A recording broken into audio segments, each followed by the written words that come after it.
Last week I talked to a guy named Mark. Mark is smart. He's an analyst. He makes $85,000 a year. In 2026, that should be enough to live comfortably in the US. But Mark called me from his car, parked in a Chipotle lot, literally shaking. He was staring at a $15 burrito and he couldn't buy it. Why? Because he knew that if he spent those $15, his car insurance payment would bounce. Mark was $100 short. Again. But here's the crazy part. 3 hours earlier, Mark had accidentally spent $150 on a limited edition mechanical keyboard he saw in a 15-second TikTok. He didn't even need it. He didn't even want it that much. He told me, "I don't know what happened. I just clicked and it was done." Mark isn't lazy. He isn't a bad person. He's just a human being trying to fight a war with a stick, while Silicon Valley is using heat-seeking missiles. In 2026, the average American spends over 7 hours a day on a screen. That is 7 hours of being hunted by algorithms that know your heartbeat, your insecurities, and exactly what time of night your willpower is at its lowest. Right now, there is a $500 billion industry on behavioral design dedicated to one thing: making sure you and your money are separated as quickly as possible. They use something called persuasive design. It's the science of hacking your Paleolithic brain, the part of you that's still wired for survival, to think that a flash sale on sneakers is a life or death emergency. When you use Apple Pay or a one-click checkout, your brain doesn't register pain. Science shows that digital payments bypass the insular cortex, the part of your brain that actually feels the loss of money. To your brain, that $150 keyboard didn't cost a thing until the car insurance bill hit. Today, we aren't just going to talk about budgeting. Budgeting is like trying to fix a broken engine with a Band-Aid. We're going deeper. We're going to look at the 3 mental glitches that are draining your bank account while you sleep.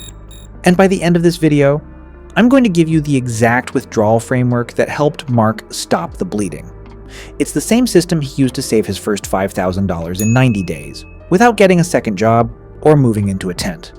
This isn't a math lecture, it's a brain reset. Let's get into it. Let's go back to Mark and look at the anatomy of his Tuesday morning. Like most of us, Mark's first interaction of the day isn't with a human, it's with a glass rectangle. Before he's even out of bed, he's scrolling. An ad for a pair of sneakers appears. It's not just any shoe, it's the exact brand he looked at 3 days ago. The algorithm knows his size. It knows he likes forest green. And most importantly, it knows he has express checkout enabled. Mark doesn't have to find his wallet. He doesn't have to type in a 16-digit card number. He doesn't even have to think. He just double-clicks the side button, his face scans for a millisecond, and $120 vanishes from his checking account. In Mark's mind, he didn't just spend money, he completed a task. It was as effortless as turning off his alarm in the morning. This is the ghost in the machine. For 99% of human history, money was physical. If you wanted to buy something, you had to reach into a pouch and physically hand over a piece of gold, a silver coin, or a paper bill. You felt the weight of it as it left your hand. You saw the physical emptiness of your wallet afterward. But in this era, money has become a ghost.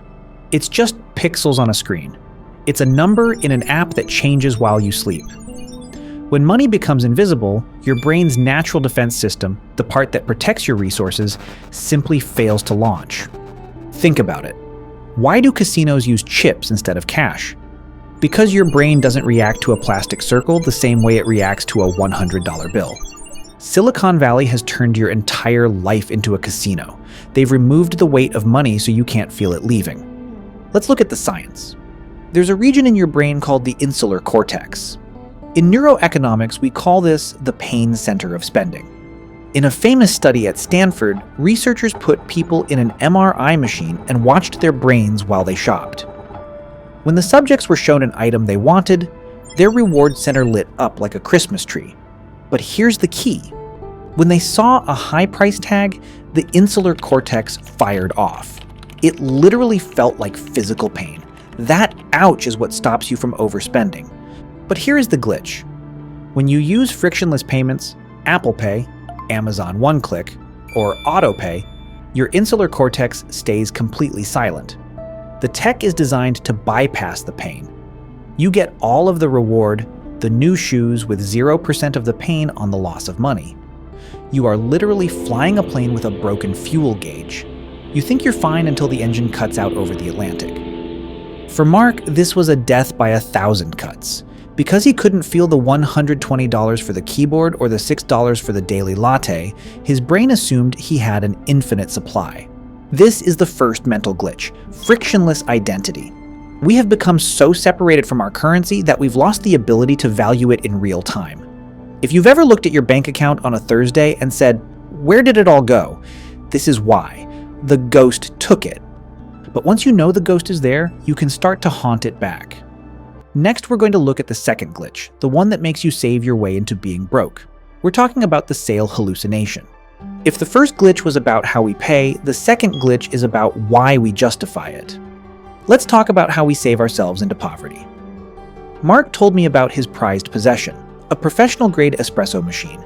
He saw it on a deal of the day site. It was originally $400, but it was marked down to $200.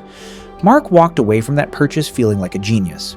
He told his wife, "I just saved us $200. But let's look at the math from the bank's perspective. Mark didn't save $200. He lost $200 that he wasn't planning on spending 20 minutes earlier. This is the sale hallucination. We've been conditioned to focus on the money that stayed in the store's pocket rather than the money that left ours. In psychology, we call this anchoring bias. Retailers are masters of this. They intentionally set a high anchor price, one they know you'll never pay, just to make the second price look like a bargain. Your brain is literally wired to hunt for these deals. Think back to our ancestors. If a hunter-gatherer found a tree with twice as many berries as usual, that bonus was a survival advantage. Your brain released endorphins to tell you, "Good job, you got more for less." But in 2026, the berry tree has been replaced by an Amazon algorithm. When you see that 50% off tag, your ancient brain thinks it's securing a resource for the tribe. In reality, you're just helping a corporation hit its quarterly earnings goal. You aren't the hunter anymore, you are the prey. But they don't stop at the price. They have to speed you up so you don't have time to think. They use artificial scarcity. You've seen the timers, deal ends in 4:59, or the notifications. 14 people are looking at this right now. This is a direct attack on your amygdala, the fear center of your brain. When you feel like an item is about to vanish, your brain shifts from logical thinking to survival mode. Your heart rate actually increases. You aren't buying a coffee machine because you want better lattes. You're buying it because you're terrified of the pain of loss.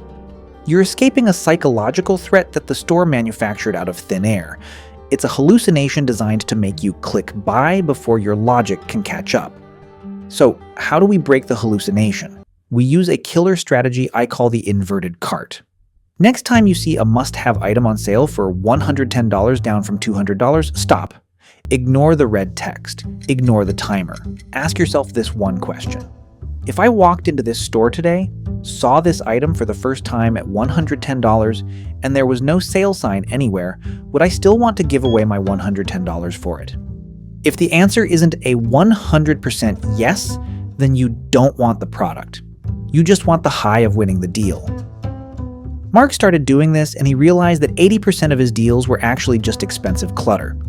Now, once you've mastered the sale hallucination, there's one final boss we have to face. It's the most social and most expensive glitch of all.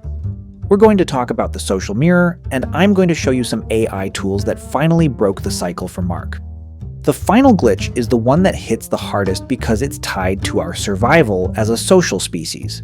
It's called relative deprivation. For thousands of years, humans only compared themselves to the 20 or 30 people in their immediate tribe. If your neighbor had a slightly better spear, you felt a little bit of pressure to keep up. But today, the tribe has been replaced by an infinite scroll of the top 0.1% of the world. When you're on TikTok or Instagram, you aren't just seeing content. Your brain is subconsciously ranking you. When you see a 22-year-old Finfluencer standing in front of a Lamborghini in Miami, your ancient brain doesn't see a stranger. It sees a member of your tribe who is outperforming you. It signals an emergency. Your brain tells you, you are falling behind. You are losing status. You are at risk of being cast out. This triggers what I call revenge spending.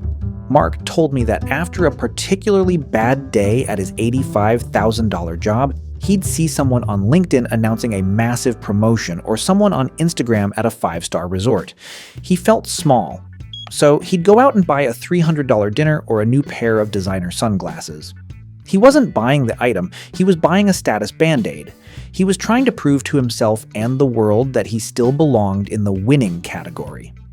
We spend money we don't have to buy things we don't need, to impress people we don't even like. And the worst part? The high lasts for 10 minutes, but the credit card interest lasts for 10 years. You're trying to solve a spiritual and social problem with a commercial transaction. It never works. So how did Mark break a cycle that's literally hardwired into his DNA? He stopped using willpower. Willpower is a finite resource. It runs out by 5 p.m. Instead, he used the very thing Silicon Valley uses against us: data. Mark started an emotional audit using AI. It sounds technical, but it's incredibly simple. Every time Mark bought something, anything, he didn't just log the price. He texted a simple AI bot one word, how he felt in the moment he swiped. Morning Starbucks, tired, Amazon gadget, bored, Friday night drinks, insecure, late night DoorDash, stressed. He did this for 30 days. He didn't try to stop spending, he just tracked the feeling. After a month, he fed that log into a simple AI prompt, the one I'm giving you in the description.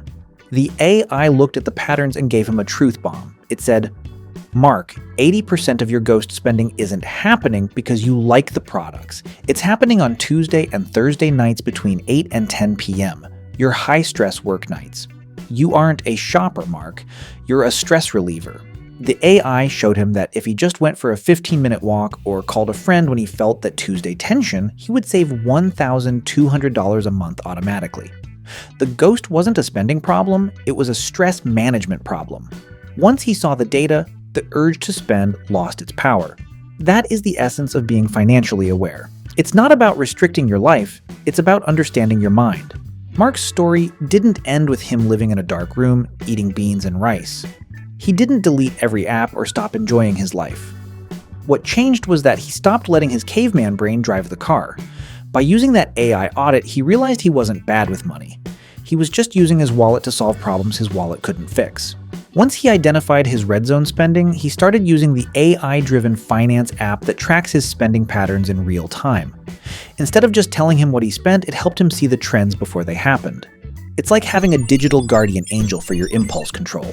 Within 90 days, Mark went from staring at a $4 overdraft to hitting a $5,000 savings milestone.